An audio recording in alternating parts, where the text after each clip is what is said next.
Françaises, Français, dans cette campagne, j'ai essayé de vous faire apparaître la vérité pour que vous choisissiez en toute connaissance de cause.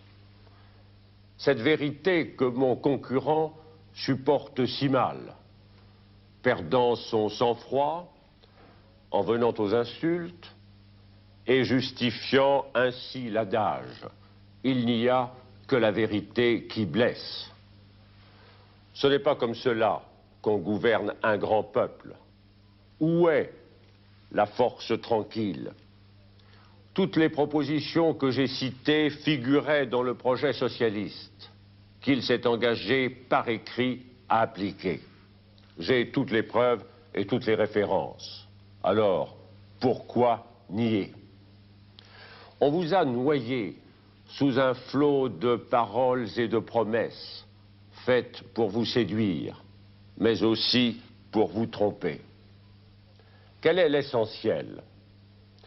Sur le plan politique, si vous élisez mon concurrent, ce sera le désordre politique, la dissolution immédiate de l'Assemblée nationale que vous avez élue, un gouvernement intérimaire et de nouvelles élections d'ici 7 semaines.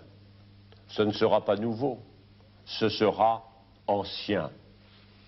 Nous avons connu cette situation dans le passé et nous vivrons de nouveau au jour le jour, au mois le mois, au hasard des combinaisons des partis.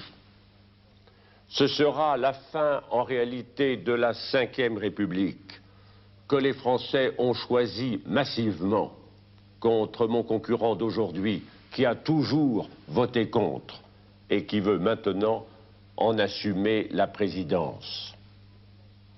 Si vous m'élisez, nous allons, grâce au dialogue qui s'est établi entre nous, où je vous ai entendu et compris, grâce à un large renouvellement des équipes et des hommes, nous allons repartir d'un autre pied, mais sans secousse ni désordre. Ensemble, nous ferons tout de suite redémarrer la France. Sur le plan économique et social, d'un côté, on vous propose de dépenser ce que nous avons protégé, c'est-à-dire notre monnaie et nos ressources publiques. Vous avez oublié, ou vous n'avez pas connu si vous êtes jeune, les conséquences des budgets en déficit tels que la France les pratiquait il y a plus de 20 ans. Ces conséquences sont simples. La vie plus chère, encore plus d'injustice pour les petits revenus, c'est-à-dire les personnes âgées qui s'en souviennent, les familles et tous ceux qui travaillent à leur compte. Et puis, comme il faudra bien que tout se paie, le tour de vis de l'austérité est au bout de ce chemin-là. La démagogie est une tentation, mais c'est aussi un grave danger. J'ai le devoir de vous avertir que les premières conséquences financières seraient immédiates et que ces conséquences vous toucheraient dans votre vie quotidienne. J'ai le devoir de vous le dire. Et dans ces conditions, personne ne pourrait plus embaucher. De mon côté, dans le programme que je vous propose, le plus dur a déjà été fait. Nous avons préservé le franc, limité le déficit. Grâce à l'effort et au sacrifice des Français, la confiance est prête à ressurgir, à condition de ne pas dilapider nos chances. Nous pourrons ainsi résoudre les grands problèmes de la France. Le chômage, par la création d'1 million d'emplois nouveaux, et celui de l'avenir économique de la France que nous avons préparé avec soin et avec acharnement. La France peut réussir, car elle est de plus en plus compétitive. Je veux que la France du septennat nouveau soit plus ouverte et plus douce à vivre. Je veux m'occuper autant des Français que de la France. Je souhaite que l'effort que j'ai entrepris pour ouvrir plus largement les responsabilités aux femmes se poursuivent.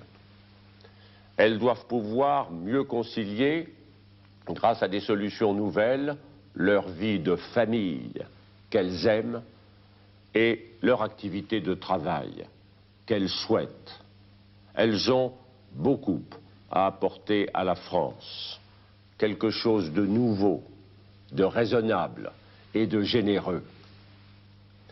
Les jeunes m'ont beaucoup aidé dans ma campagne. Ils ont compris que je ne cherchais pas à réveiller le passé, mais à ouvrir l'avenir. Ils ont vu que la France était bien placée pour devenir un des pays de tête du monde. Que pour cela, il fallait regarder en avant, avoir de grands projets, comprendre et aimer le monde de notre temps, à l'intérieur et à l'extérieur de nos frontières. Dans cette campagne, j'ai reçu beaucoup de conseils. On m'a dit souvent, ne parlez pas du rôle et de la place de la France dans le monde. Ce n'est pas cela qui fera voter les Français. Je ne suivrai pas ce conseil. J'ai été votre président pendant 7 ans.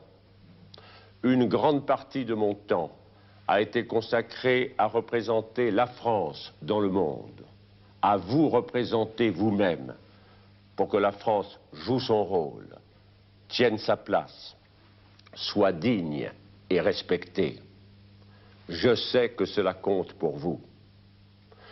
Que vous viviez en métropole ou dans nos départements et territoires d'outre-mer qui prolongent la France dans le monde et dont nous poursuivrons le progrès.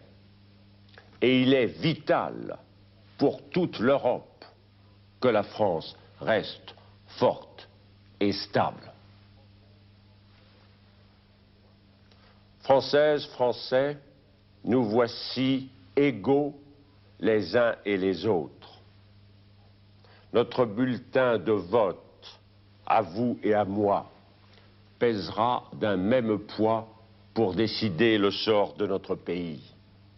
Chaque voix compte. Aucune ne doit manquer au moment décisif. On le regrette amèrement plus tard.